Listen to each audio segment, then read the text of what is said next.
Hello, everybody. Welcome to Blackhat 2010. You are in the Milano room, where Aleatory persistent threat is being presented by Nicolas Waisman. He's from Immunity. He's a senior security researcher. Please welcome Nico. All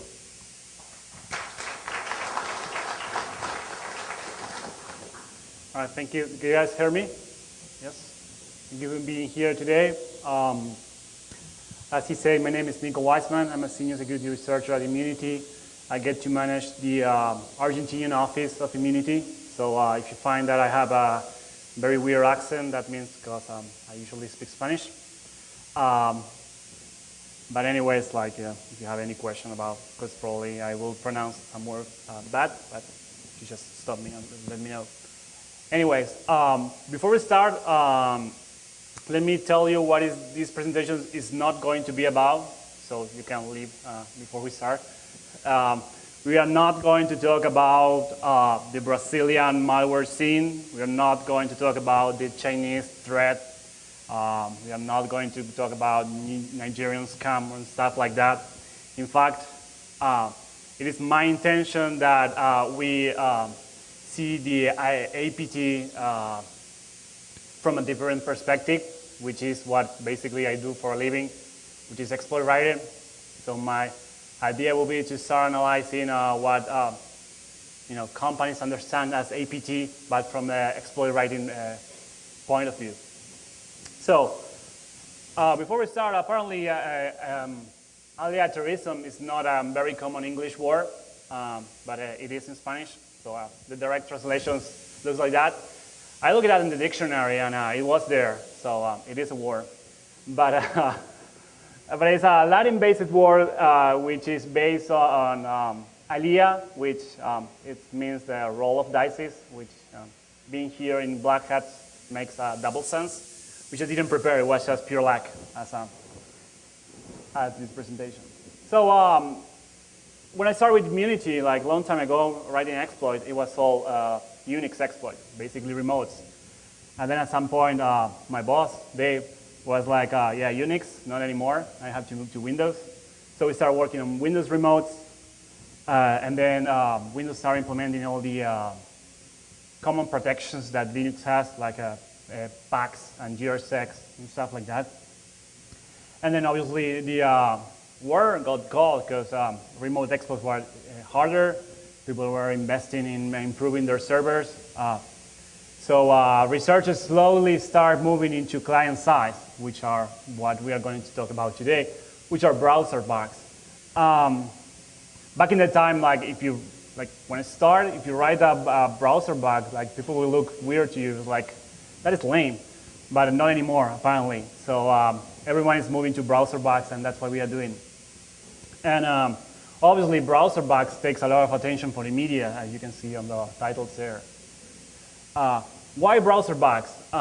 They have some reasons, though. First of all, they're easy to find. Everyone is finding a bug, even through fuzzers. In fact, recently, Aleatory, is that pronounced correctly? He recently released a fuzzer which still finds bugs on the main browsers.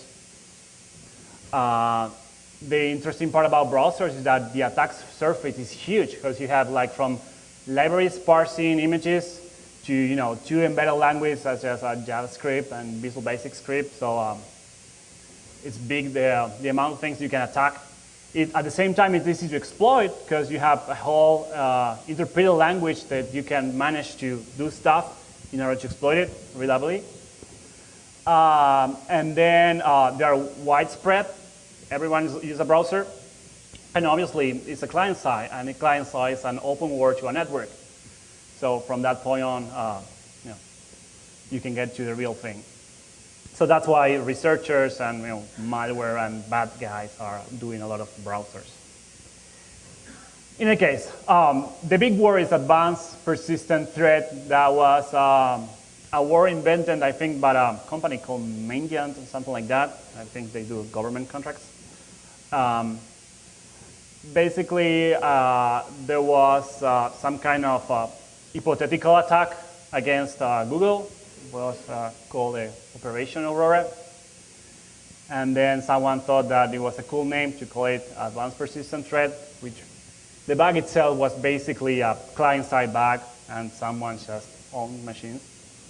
In our case, we're going to analyze a different bug, but it's pretty much the same as Aurora. The only thing is that it's newer, so I thought that if we're going to analyze the bug, let's make one which is newer than the Aurora bug.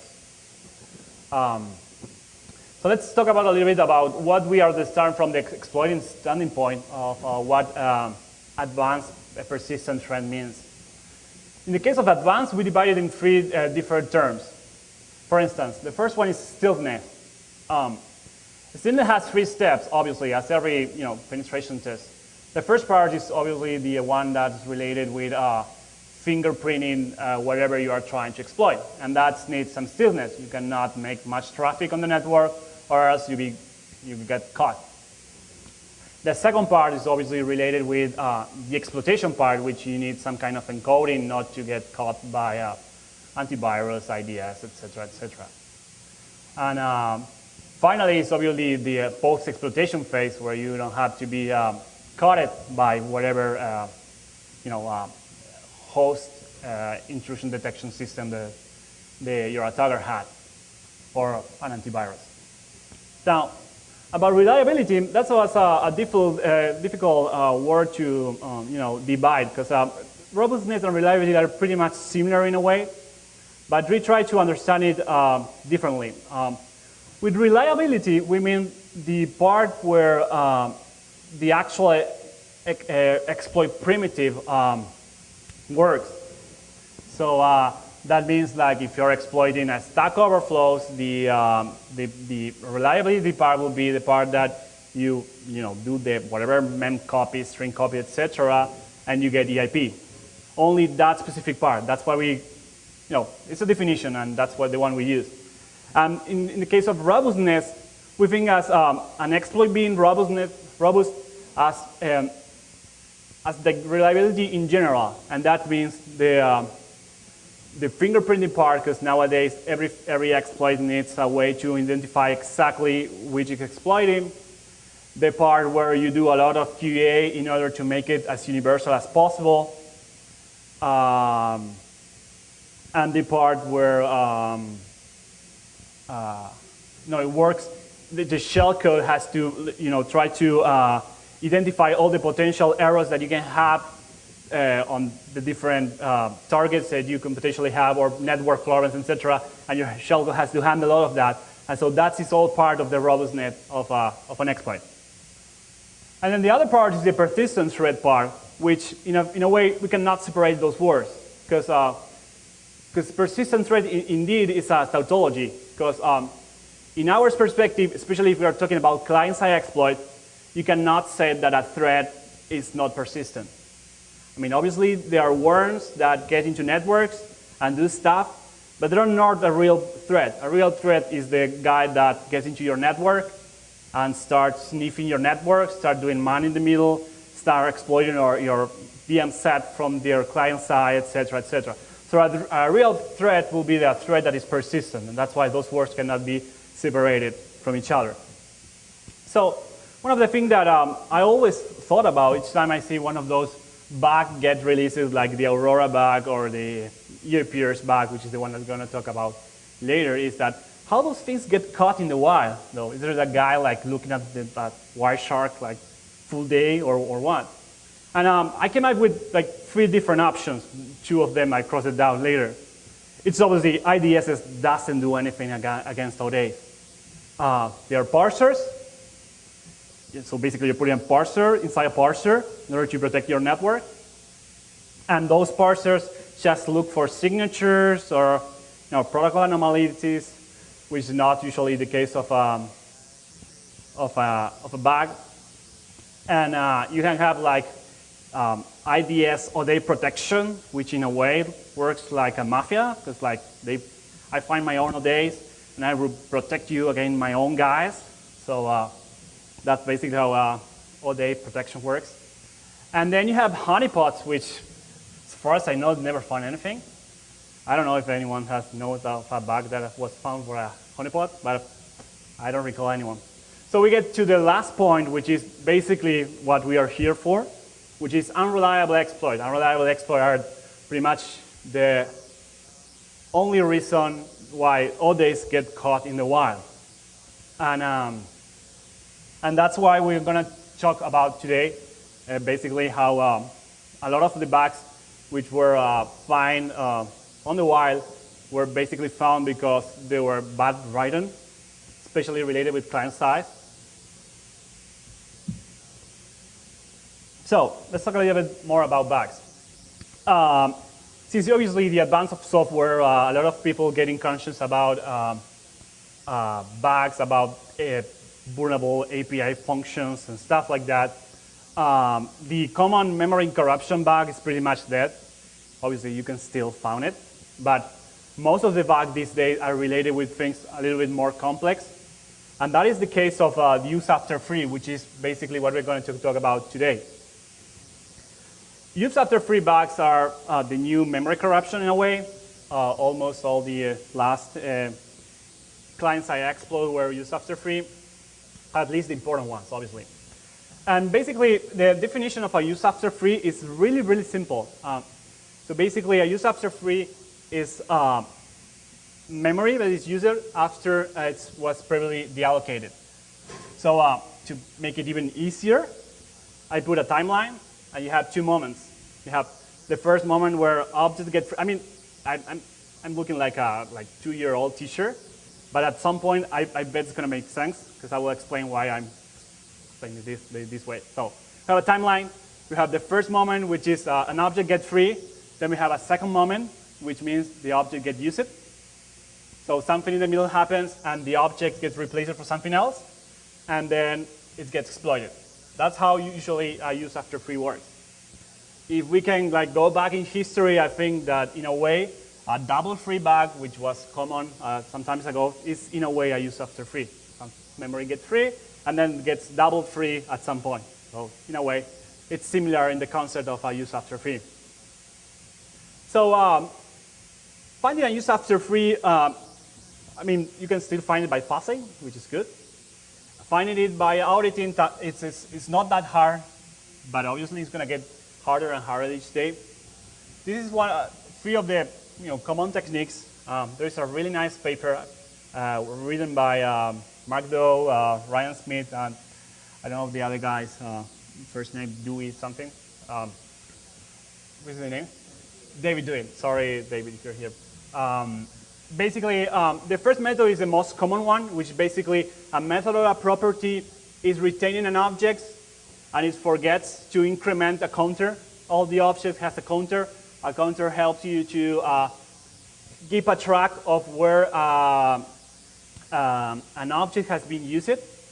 So basically, each time you want to use an object or save it somewhere, you have to increment the reference. So you can say that I'm using that object for this time, and when I stop using that object, I basically decrement that counter. Very simple. So basically, the most common bug is a method or a property actually storing the objects without incrementing the counter, and so at some point that counter gets free because nobody told you that you were using it, and then my property still has a reference to that thing, but it was free, so I use it. Then I got execution, obviously with a little more work. Then you have shell copies, which is in a way pretty similar, and it was the Aurora bug, which basically you are just directly copying the objects to some memory that is stored somewhere without actually using the API, which is the API usually automatically increment that reference for you, and then the same thing. And finally, which is the case of the bug that we're going to analyze, is incorrectly use of the API. The API is good. You just need to use it as it's supposed to. And there are many functions that we're going to see in a bit on how you should manage objects. And if you don't do it the good way, you can get a use after free. So how you exploit a use after free? Then let's go back to 12-year-old grade again. We have 2 moments, get free and get used. So basically what you do is, in the middle of those things, you get to allocate some memory. in order we replace what it was being freed. And then you use that thing, and you get execution. That's how it works. Pretty simple. 3 moments. 1, the object gets free. 2, the object gets allocated by something that we control. Obviously, that's important. We have to control whatever we allocated. And then finally, we use it. And when we use it, we are obviously using it in a different way it was supposed to be used. For example, in the case of objects, objects has as the first word a B table. Basically, a B table is a list of all the functions inside an object. So basically, you replace the first D word with whatever you allocate, and then instead of using the original B table, we'll be using your own B table. So let's get a little bit of the details behind how Internet Explorer works with objects in JavaScript and Visual Basic Script. So we can go a little bit further. So basically, Microsoft created this very interesting model, which is called COM, Component Object Model. Basically, it was a way to centrally implement objects. So basically, it's just a standard that tells you, this thing should be here all the time in order to do the following thing, blah, blah, blah, blah. And it's widely used, like every object in C++ is using cons pretty much. The thing about com is that they only have 2 requisites. Basically, the objects are responsible for their own creation. The idea was that let's make a way to create objects that we can use on C#, C++, Visual Basic, JavaScript, like generically. And the response to that was the com object. So basically, originally the com object has only 2 requirements. First one, it has to maintain their own reference counter. And the other one, they are responsible for creating themselves. And basically, what makes a com object is that it has to inherit from the E&O interfaces. The E&O interface export 3 methods. The first one is the query interface, which is the one that is in charge of returning an interface from an object. And then we have addRef and release. addRef, increment the counter. Release, decrement the counter. These are no API functions. These are methods that you should have on your objects in order to make it compatible with com. After creating com, they came out with a new way to automate objects in order to use it on programming languages such as JavaScript or Visual Basic Script, which are managed languages. So in order to do that, basically they create a new interface called iDispatch, and iDispatch is basically doing the resolution of functions based on names. So this was designed originally for Visual Basic, but then when they start using a lot more of interpreted language such as Visual Basic Script and JavaScript, they extended to what is called the iDispatch X, which is the one we are seeing here. And you have to export all these functions in order to be compatible with all the automation. And basically, what we care in this case is going to be the following functions: get this ID and invoke X. Get this ID basically transform a name. Let's say you want to access an object with a property which is like hello. So basically, you send to get this ID the word hello, and they will look into your internal database if that property is inside the object. If it is, it's going to return a number which is referred to that property. And then the function that you can see here, invoke, is the one that's in charge of actually calling the method of the property with this ID which was returned but get this ID. That's how it works. And then you have other things that we're might see later a little bit, like get next this ID and stuff like that, but more related to interpreted language. So this is how underneath works on a in JavaScript and stuff like that. Even if you want to implement your own like usage of all the automation in your program, you call it that way. You basically, if you have an object, which is an iDispatch, you ask for the get this ID, which I already said. sending the name of the property or the method. And then you call invoke x, which this ID that was obtained through get this ID. You get that number, and with that number, you actually call the method of the property.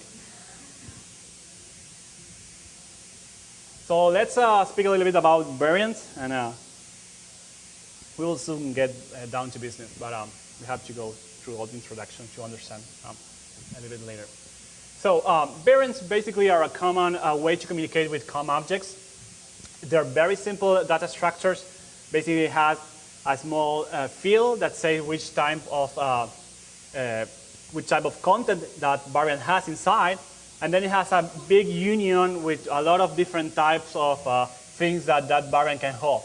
And as you can see here, that you can have like a long, you can have like a byte, you can have a string, and you can have what is useful for us, which is you can have an iDispatch, which is basically an object. So if your variant is of type 9, it will have an iDispatch.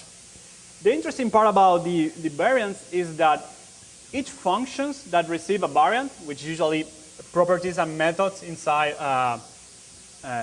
all the objects, basically they have to be in charge of parsing their own variants in order to check out the content. So for example, they receive a variant which is a generic variable. That's what variant means. And they have to check if it is an integer, then do the following. If it is a string, then you have to handle it that way. If it is an iDispatch object, you have to handle it the following way. And that usually introduces a lot of bugs, which is actually, I think that the problem that the people have on the bug that I'm going to explain later is basically because they didn't expect all the different types of objects. Anyway, these are the basic API functions. And the first one is the variant init, which basically initializes a variant. They set it to null or to empty, actually, which is the most basic type of a variant. Then you have variant clear. Variant clear basically cleans the variant. In the case of, which is what we care about, in the case of an iDispatch object, if it receives an iDispatch object into the variant clear, what it's going to do is going to go release. And release, remember from one of the first slides, it basically decrements the counter. What I didn't say about release is that when the counter gets to 0 inside the release function, it's going to actually free that object. So that's important. So basically, if you decrement your counter to 0, you will get that object free. So that's so variant clear basically tries to clear the objects. If it sees that it's an iDispatch, an object, it's going to try to call release. So basically, it's going to decrement by 1 the counter. And then you have variant copy, which basically copy a variant from one to the other one. It does a couple of interesting things. For example, on the destination, it's going to call variant clear, meaning that if that's an iDispatch, it's going to call a release on that object. And what it's going to do is it's going to increment by 1 the source. So because basically we are copying into somewhere else, so we have to increase the counter. And finally, one of the other very used API functions of variants is the variant change type, which basically allows you to change from one variant type to another variant type. What you can see here is that this is the destination, you have the source, and this one in here is the type that you want the transformation to be. And exploit-wise, what is interesting for us is that it's going to do a variant clear on the destination, which means if it's an object, it's going to call dispatch. And if it's on the source, it's going to increment it by 1. It's going to go address. So let's talk now about the bug. The bug apparently was exploited in the wild. Basically, the payload just download an executable from nodes.topics21century.com that obviously trigger global high security risk, and everyone got scared of the new day of the day. And the interesting part was that when we, that's what we do for a living, we start writing the exploit for this bug. We found out that the actual bug being exploited on the wild was very, very bad. And that was actually what makes the A of the APT being aleatory instead of being advanced. Because we figured out that it was exploited in a way that didn't make sense at all. And the interesting part was that once, I was actually doing an exploit. So when I found out like, oh, these guys are exploiting this way, and then I started like looking for other people exploiting use after free, I found out that everyone was doing the same. So that's why I'm here trying to explain use after free. So basically a little bit about the bug. The bug was on what is called DHTML behaviors, which is something that was introduced in Internet Explorer 5.5, and it goes all the way to Internet Explorer 7. On Internet Explorer 8, it's not there anymore. I don't know if actually someone used behaviors or not. Behaviors are basically components that allow you to encapsulate specific functionalities on the different page behavior or elements. Among the many things that you can do on the behaviors, one of them is persistence. You can persist elements through behaviors. And one of them was the user data behavior, which basically allows you to persist the state of a page by using an XML store. Apparently nobody was using those things. But the bug was there. It was on the behaviors, and basically was on the set attribute function. Basically, the set attribute function, what it does was, it was transforming. I was actually saving an attribute based on a name that you can invent, and a value, which is the actually thing that you want to persist. And internally, what it was doing was, it was transforming into a string by calling variant change type. And while they were doing that, they basically used for the destination and the source the same variable. So if you guys remember what variant change type X do, is take the destination and call release on it. So basically, if you send as the attribute value dispatch an object, it was actually releasing, or at least calling release on the objects, and then decreasing the counter one time. So this is basically a debug session of the bug. Basically, you can see the first two are the first two arguments, the destination and the source. And you can see are both the same. So that means that that object or that thing that was introduced was called release one time. So then you came back to aleatory persistent thread. Now I'm going to ask a question, like whoever wants to respond it will be okay. How will you exploit this kind of bug? You have a set attribute function that allow you to decrement by 1 if you send an object as the value name. So basically, at some point, it's going to release. So I don't want like the details. I want like in a generic way, how will you do it?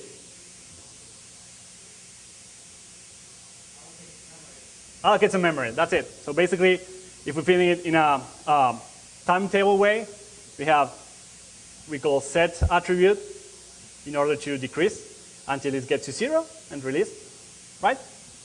And then in the middle, we allocate something, right? And then we use it. So basically, what we found out was that they were not doing that at all.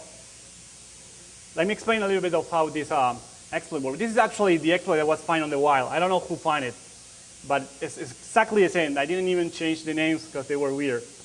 And the first public exploits look exactly the same. Like people from were writing their own exploit and were looking exactly like that. So basically, the first thing we can see here is the heap spray function. Heap spray basically is a big memory leak. So basically, we are allocating a lot of stuff on the memory, something that we control. And then you can see here that this guy is calling a set attribute. We remember decrement by 1. He's just calling 10 times. So that means he's basically fuzzing the reference counter. He's just releasing as much as possible. And then he's finally using the actual object. As you can see, what he's sending to the set attribute, what he's trying to free is the window object. So basically, he's use after freeing the window object. And then he's finally trying to use it here, and that will potentially trigger the bug. So can someone spot the problem here? We have a lot of allocations at the beginning. Then we have the object being released, freed, and then we have the object being used. Well done, Gerard, well done. So basically, the first fact of our heap hero, which is Chunk Norris, is that usually heap sprays make exploit writers dull void. And why is that? Because the exploit was actually working. Not with 100% of reliability, but the exploit was actually working. And in fact, actually, people poured the exploit to their own shellcode, just like it was, that one, and it was still working. I don't know the exactly percentage, but probably we're going to be higher than 50%. So when I saw that, I was like, why is it actually working? Because basically, as we said, you have heap spray first, object get free, object get used, nothing in the middle. So I get to spend some time trying to figure out what was going on. And then we came up, so everyone is coming up with their own concept, like ROP and memory trespassing, and fancy names. So we find our fancy name, because every presentation needs to have one. And this is pray after free. So instead of use after free, people are doing pray after free. Why they're doing pray after free? Because these are the reasons that I find out of how the exploit was actually working. The first one, I always guess, is the most important one. Even if you are religious or not, like the exploit was working because God the Almighty was allowing it to work. Then the second one was the object was getting free, and somehow, without like any real explanation, Internet Explorer is being used quite a lot. So for a reason, it was allocated with something, and that something, by pure luck, was actually put into the meme spray. Actually, it's not pure luck, it's statistics. Like if you allocate a lot of memory and you have some trash in the middle, there is a big chance that that trash will actually be pointed to your heap spray. So that's why I guess the main reason was that. And the other one was that the free object was, the base table of the free object was actually modified only the last bytes by the low fragmentation user block offset. We are going to explain that later. And there is actually a whole presentation about that from Chris Balasek. So basically, this is what I found on the debugger. Like as you can see here, this is the actual function that's being triggered, the window that is being used.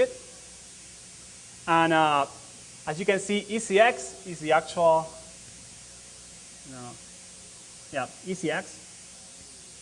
Sorry, EAX is the actual object that we free.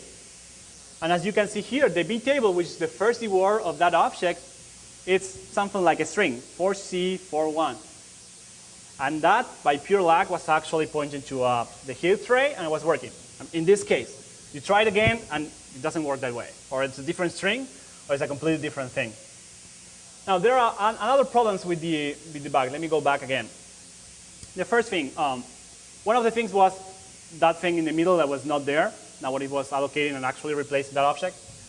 The other thing was that this guy is actually fuzzing the way he's triggering the free part. He basically doesn't know how the reference counters looks like, so he's basically just fuzzing, which is not a good idea. Like you don't fuzz on your exploit. You fuzz to find exploits. You don't fuzz to exploit stuff. Well, he was doing it. So this is replaceable. Just if you are JavaScript JavaScript programmer, you just know that you can create an element and you can put it there, and the element will only have one reference, because you just create it, and then you have to decrease one, and that's done. That's it. But this tells us a lot of things. The first thing is that he probably found it by fuzzing. So he didn't fully understand what's going on. He's just like put a heap spray. First he got a crash. He was like, oh, crash, nice. So now he put a heap spray at the beginning, and then he put the same stuff that makes a crash and works for him. So that's my explanation of that exploit. And that's why hit spray make exploit null bots. Because like, okay, I put up hit spray, works, perfect, ready to go. So I have some analogies of spray after free. One of them is like going to war with a Russian roulette gun, because like one of 6 times is going to work. The other one is like looking for pornography on a chat roulette, because like 1 over 10 times, yeah, it's not going to get you what you want. Actually, this is the most decent picture I can find, because everybody was pretty bad to show it here. So how do you exploit a use after free the right way? It's actually pretty simple. The first thing you want to know is to understand exactly what you are freeing. In this case, this guy was freeing a Windows. You can create your own element, and you can free it. The thing is, the first question you can ask, and that's usually on every heap overflow or heap exploit, is exactly, can it be controlled, whatever we are freeing? With control, we mean, can we send other stuff other than the window objects? And all those stuff, which are the size of those stuff? So you have to replace it. So in order to replace it, you have to allocate something of the same size. So the first question is that, can you find the size of the object? And if you can you find different objects of different sizes in order to free it? Because if you have different things you can free with different sizes, it's going to make your exploit even better than it usually is. But in my case, I was not able to find other objects. Basically, the object that was being freed was what is called a tear-off object or tear-off interface. So basically, each JavaScript object on mstml.dll,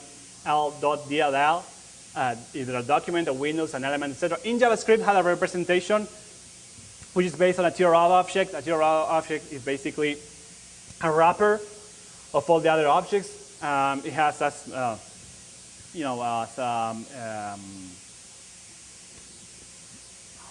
lost the word, sorry.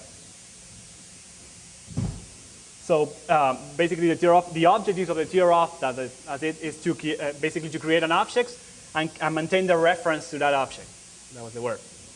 So, but the problem was that I can only send to that function, to the set attribute value, only a tear-off object. No matter if I send an element, a Windows, a document, whatever object it is, it was always a tear-off object. And a tear-off object has a fixed size of 28. That was easy to find. If you have symbols, it has a create tear-off interface, and you get the size. Now that you have the size, you have one important thing. Now you have to replace, whenever you free that size, that object, which is 20 bytes long, you have to replace it with something else. And now you usually will go to the Alexander Sotirov heap tree and try to do one of the things that he do. But the problem is that the JavaScript strings has the following format. It has the first D words as being a D word of the size of the string. And obviously, the first D word is actually the B table of the object. So if you replace the B table, you're replacing the B table with a size, which is usually not good. So that was not an option. The option was to find an alternative way to have a complete control of the object or the allocation. And in our case, we basically, we try to keep everything related to one DLL. So in our case, we were planning to do everything related with MSHTML DLL. And so basically, we target the element properties and method. But there are many other ways. For example, one of the exploits that we did some time ago, it was using the EXML server that is inside JavaScript, just by doing like the object.open, and instead of the URL, using a string. That was actually allocating a real string in a real memory. So by sending like 28 bytes, you get to allocate what you want and controlling obviously the first 4 bytes. So this is how we did. Basically what we did was we reverse engineered the getDistID function and the invokex, which were part of MS-HTML. And we found out that every element inside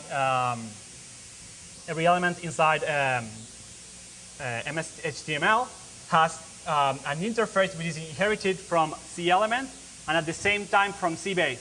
And cbase is actually that has the real getThisID function and the invoke X. Remember that those functions are the one that allow you to resolve methods and properties. So the idea was like, okay, let's try to understand how this resolution works, and let's try to find out which are the functions that allow you to set a property or call a method. Because obviously, they are not as simple as a common ActiveX object. A common ActiveX object usually have the symbols, have like a put something, and that means that it's the putter function of that property, or you get slash something, and you know that that is the getter of that property. But in the case of elements, it was completely different, because we were using the same interface to resolve all the elements. So again, this was inheriting from cbase, and basically the only requirement here was that you need to override the method getClassDescription. This is inside getThisID. Once you replace the getClassDescription, you basically have to return a pointer to a desk structure, which, this is annoying, but I'm going to say it, has a pointer to HDLLsec, and at the same time, the HDLLsec structure has a pointer to a structure which is called string table aggregate. Sorry. And this string table aggregate has two pointers, which are two string tables. The first one is the one related with the method and the property that every element share between each other. And the second one, the one we have the X, is usually replaced by the name of the element. So if it's like a body element of the body tag, we see like C body string table.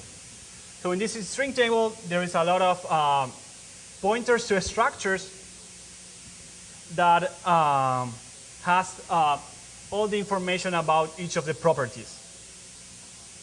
And obviously, getThisID from cbase and invokeX use that structures quite a lot.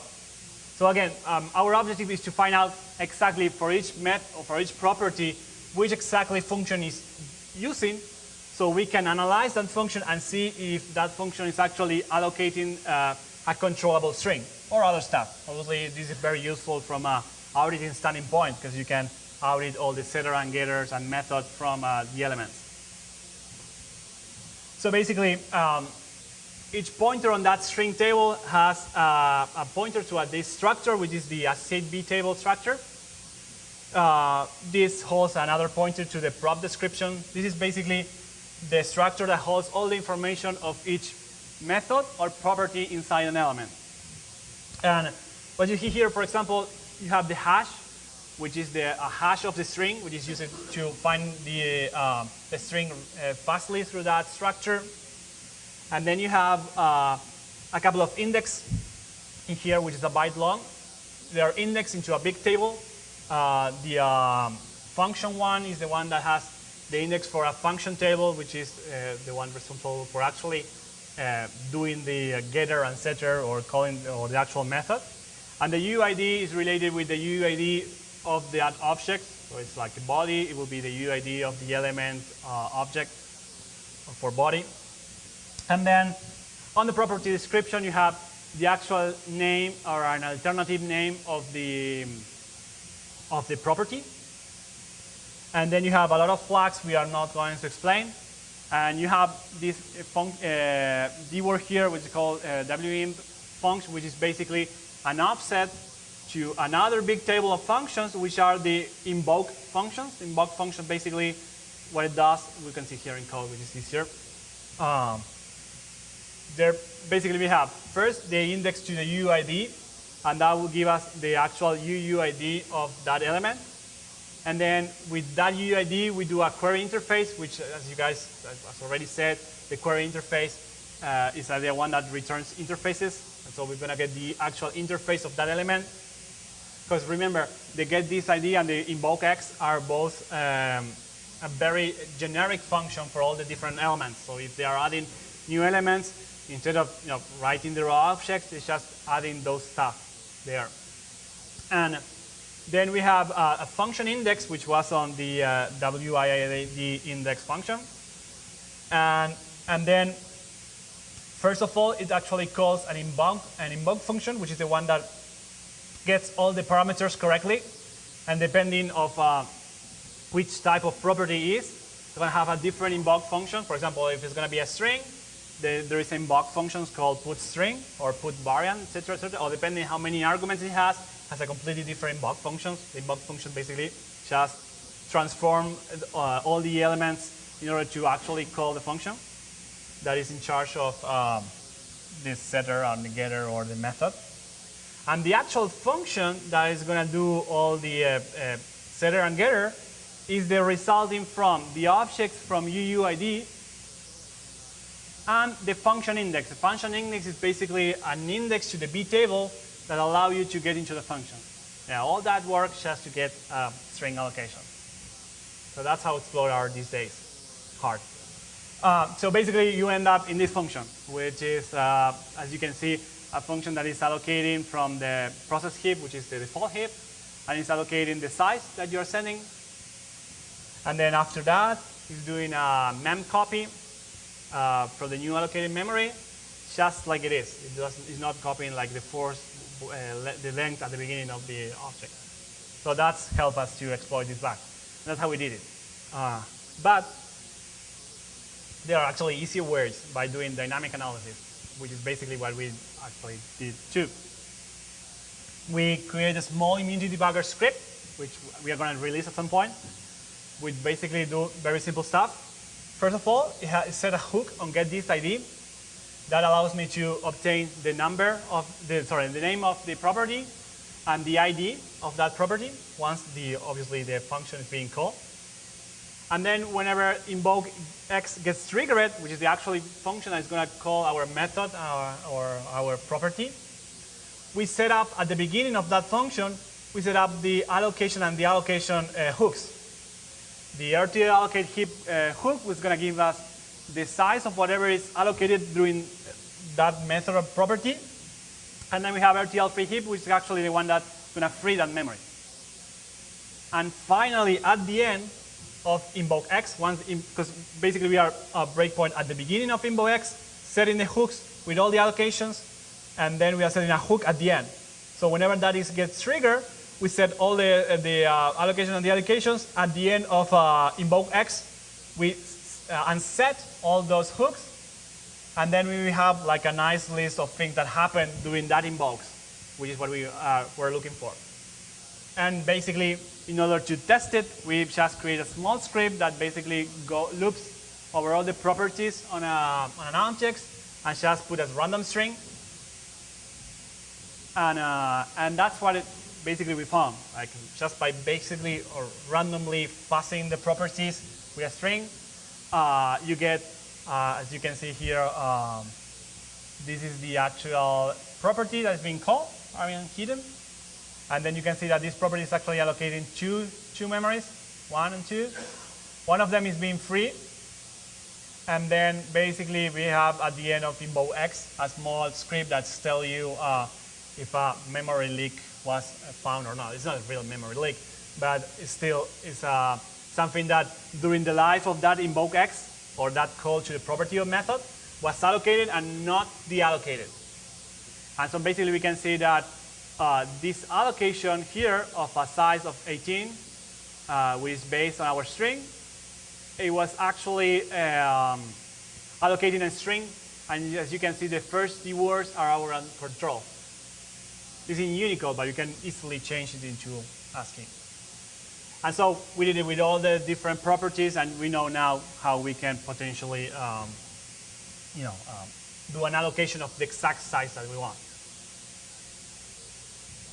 So now that we have all the elements, the exploitation is very, very simple. You have first, we free the object, an object that we now understand what it is, and that we can decrease at the moment we want. That's the first moment. Then we allocate the chunk through the DOM properties. This is how use after fish should be being done nowadays.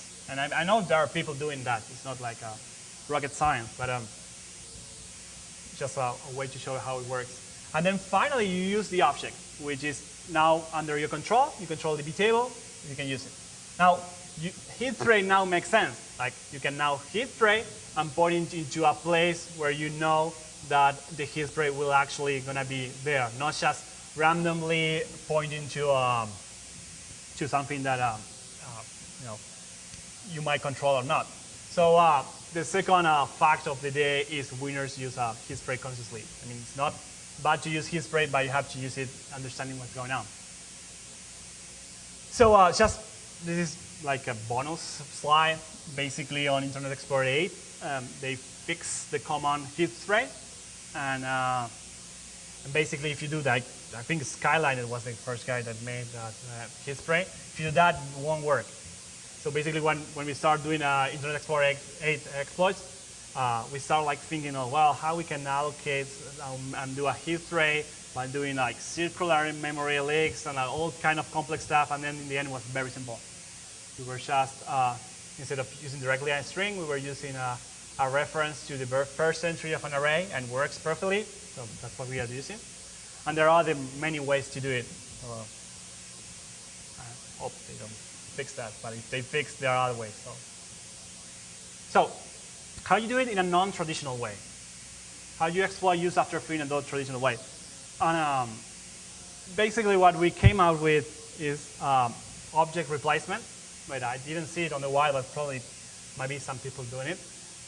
Basically, instead of just replacing it with a string, we're going to replace it with a different object of the same size, but with a different B table.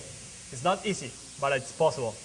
And this would allow us to be more precise, because we are not just jumping into a random hit spray. We are actually using another B table for different stuff. And the interesting part is that either we'll be able to get direct execution, or we will be able to change the primitive. And that's a good thing. And I guess what is more important about this technique is that you can change the primitive into an info leak. And nowadays, like every exploit needs an info leak. I mean, even if it's a client side, an info leak is the big part of an exploit. Especially if you want to do it APT, if you don't want to fill that guide memory with like 500 megabytes of memory of a hit spray. So you have to be precise.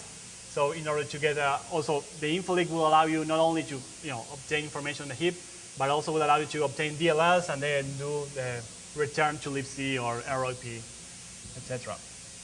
So info leaks are now a big part of every exploit, especially if it's a new Windows versions.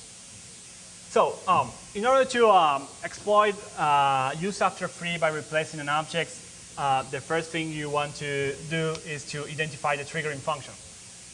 Now, the triggering function, I mean, of the original object. So you are freeing an object, which in our case we were doing an element. Now I need to know which things are the actually, which methods are the actually ones that will allow me to actually trigger my modified B table. And once you identify all the different methods that you are allowed to, in my case, I was doing through JavaScript, so I have to try to find out the many ways I can do from JavaScript in order to, for the same object, to get different functions, because then we're going to replace it from something else. So we need to find out not only the different ways to exploit it, but also the different type of arguments and the amount of arguments that I am actually receiving on the original functions. So in the case we were doing tier off, and tier off have like get this ID and for example add ref, release, those things I was able to trigger it. So that gives me what's called, or we call it, a trigger offset. A trigger offset, which means that it's an offset from the beginning of the B table to the function. So once I know the trigger offsets, so this is for example an example. Now, in my this is a version of our of a trigger of the same bug, the EAP bug, and basically it's called an ECX plus 1C. 1C is actually get this ID. So now I know that from a JavaScript I'm allowed to call get this ID, and I know that 1C will be my triggering offset. They will be important, and as many offsets I can find, the more functions I could be able to later replace. So basically, these are the finds that I found by trying to replace. Obviously, add ref, which means going to increment the counter. if I just set to a property, this is an element dot whatever, and I set my object to that, it's actually going to increase the reference. Then by doing delete the objects, I'm going to actually release the object, so that will call the offset +8. Get this ID by just calling whatever, or trying to get any property or actual method. It's going to call get this ID. Then I have delete member name, just by trying to delete whatever. It doesn't matter if it exists or not, because that's usually resolved in runtime. So by doing delete p dot some property name, I'm going to actually call the offset 24. And then finally, this the get net this ID, which is basically the way you usually loop over all the properties. And that actually got the offset 34. Now, once we got all the offsets, we need to know if we have those objects, we have something that we control. Can we control the arguments that we are sending to that function? And this is, and the other important thing is how many arguments that function has. For example, in the case of get this ID, as you guys remember, what you send is a string of the name of the property you're looking for. If it doesn't exist, it doesn't matter, because basically it's trying to resolve that. So it doesn't exist, we will return as a, this property doesn't exist. But it do it through get this ID. So basically one of the arguments will be our control, because it's a string. In our case, create element as a string. And in the case of delete member name, exactly the same. The name you can see here, blee, is basically a string. So you can send another string, something you control, and then you have one of the arguments of that method our own control, with a string or whatever.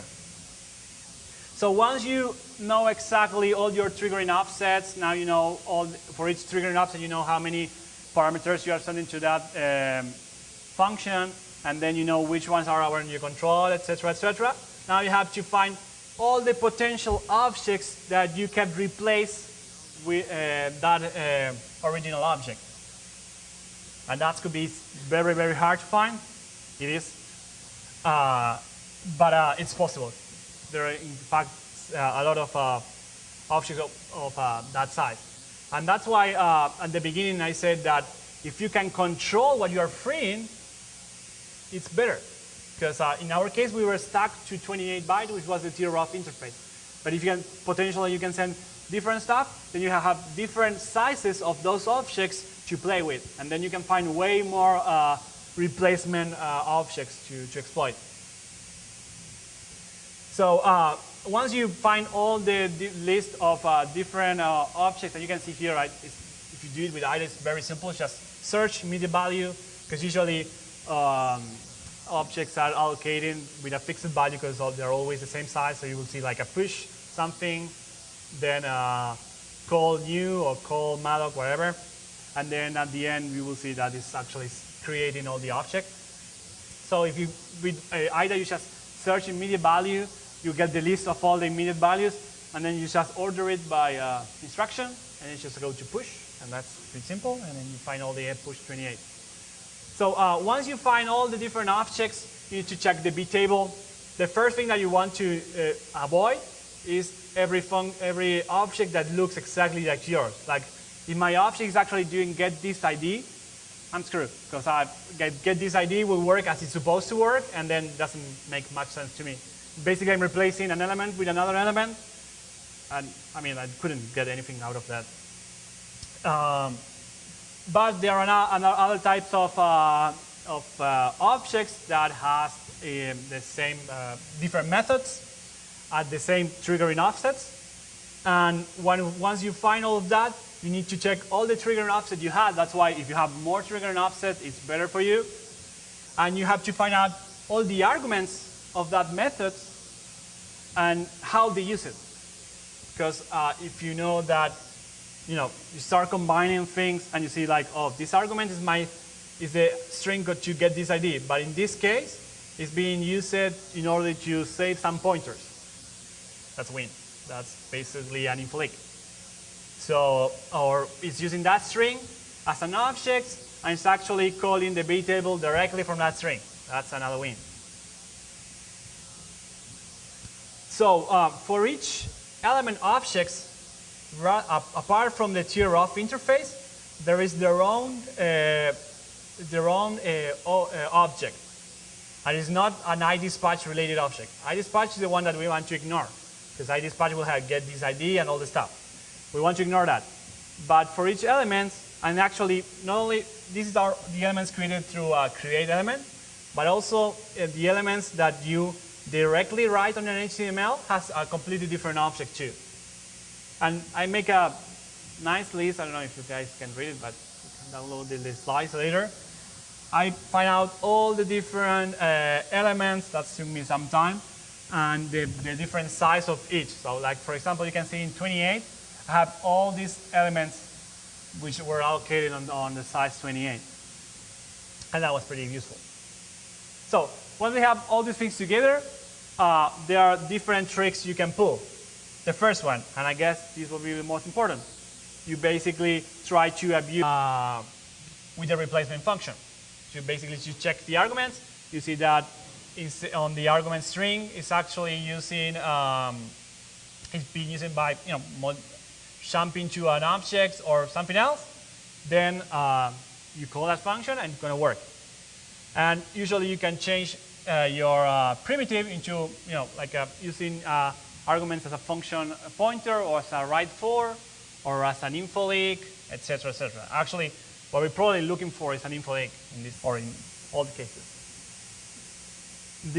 Another trick you can pull is stack swapping. Basically, you find a replacement function that instead of having 4 arguments, which is why, or 3 arguments, which is what get this ID takes, you find one, you find an object which has the exactly same triggering offset, a method that has less arguments. So when that returns, you have your stack swap it, like back when you were doing off by 1 on EBP. Something like that. So you have the stack swap it, and then if you're lucky, you will get your string pointing to either ESP or EAP, because it's using it as a saved EBP or as a return value, and then you will get control. This is another trick, because obviously in this case we are pretty limited on the triggering offset that you have available. Even though we have like add, release, get this ID, delete member, etc., etc., there are only a few. Usually, for example, add and add ref and release are usually on most of all the objects. Other thing you can do is sometimes you have the B table, which is very, very small, and after that you have another B table, so you end up jumping in the middle of that B table. That's possible, and I tried and it works. But obviously that will depend on compilation, so very, very DLL specific. So basically, one of the other tricks that we found is like sometimes it's very, very hard to find different trigger offsets. So what we did is we call it double object replacement, but we couldn't get anything better as a name. But this is how basically our idea is. The idea would be to kind of try to put a second use after free in order to find more triggering functions. This is pure pseudocode, so this is not JavaScript at all. So just in case you were like, yeah, that's not possible in JavaScript. No, this is completely different.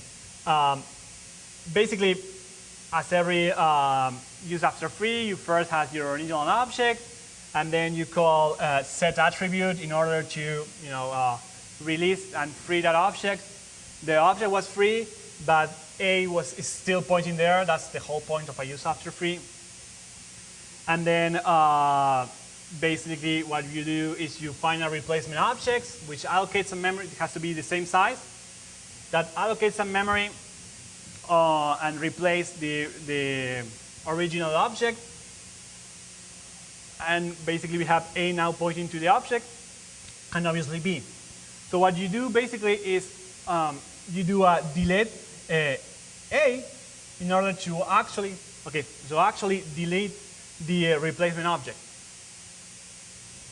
And the idea is that you call a third replacement object that's going to replace what B was supposed to be, And the interesting part is when you actually use B, which is the new replacement object, in order to trigger more stuff. So basically, what we are doing is we are pulling a use after free on B, and B is an object that we know that have more triggering offsets than the original one. And you replace it with a different replacement offset. This is the one that is going to have all the interesting method that will replace number B. And then you actually use the object B in order to trigger the different triggering offsets. So basically B, in our case, that has to be tier of objects, obviously. So in this way, you can find even more triggering offsets if you are looking for them, because sometimes that's very useful. And you might be even able to even control more arguments and stuff. On a common tier of object, you have only a limited amount of arguments that you control. So finally, there is a last technique, which is based on a LFH modification. Low fragmentation heap on Vista and Windows 7 works in what is called a lazy activation, basically based on how you use it. Is how we're either going to use a free list or it's going to use their own low fragmentation heap structures. That's fact number 3. If you are really interested in low fragmentation heap, you should check out this guy presentation, which is going to be tomorrow at 3:15. He will explain everything that I'm not explaining right now, and even more. So the idea is that if you are, since it's based on lazy allocations, if you find a size which also corresponds to the size you need to replace your object with, you will be able to set up a free list chunk there. And a free list chunk usually have the forward links as the first reward. So forward link usually point to another chunk. So basically, if you have your memory in that free chunk, you will be able to replace the B table with a pointer to another chunk that you might be able to control. And that will get you a way to modify your B table. The other way is by using that. This is a quite complex way, but I mean, it's potentially possible to do it. Basically, if you're not doing the free list, you're using low fragmentation heap chunks. And the low fragmentation heap chunks, when they are free, correct me if I'm wrong, it has a short, which is at the beginning of after the headers. And these shorts basically allow you to connect to the other free objects, like in a chain. So as you can see here, in the object here, you have number 1, and in that object here have the offset to the next one, which is 77, right? So if you do, basically it's just a big box of different low fragmentation chunks, and they're all connected by an offset. So you know that the first free available chunk will be the first one, and then the second one will be related on the offset to the next one, which is inside the first free chunk on the low fragmentation heap, and that's how they are connected between each other. So basically, the interesting part here is that when you free a chunk which is on the low fragmentation heap, what it's going to do is going to replace the low significant bytes for that object. That's exactly how it looks like. So the interesting part is that the most significant bytes will be the address to a DLL, most likely. So you could potentially find a way to call a function or call your heap spray by doing this trick, which is in a way what they were doing on the pray after free bags, but in a controlled way, because you can kind of predict what this offset to next one. So you can kind of predict what the low significant bytes will be replaced with, or you can actually enforce that. So in that way, when you trigger the B table, it's going to be pointed to something that you know is going to kind of control it. and it will be calling something inside the beginning of the DLL, and that somehow points to something you control, like a heap rate. So, conclusions. It works. Sadly, we don't have time for a demo, but it works. The second conclusion is that Chinese needs to start hiring better exploiters, because the exploits are pretty much sucking. And the third conclusion is that these days exploits take way, way more time than finding bugs. Obviously, depending where are you finding bugs and stuff like that. But usually a common exploit takes way more time, for example, especially in browsers, because in browsers you can just run the LCAM2 fuzzer and you will find a lot of bugs. But exploiting it like correctly on the last Windows with ALSR and stuff like that is very hard. So that's it. If you have any questions, either by mail or now. Yeah. When you went through reversing all the code for the JavaScript object, did you find that they passed any of the key memory flags when passing arguments to be valid? No. They were doing the generic way.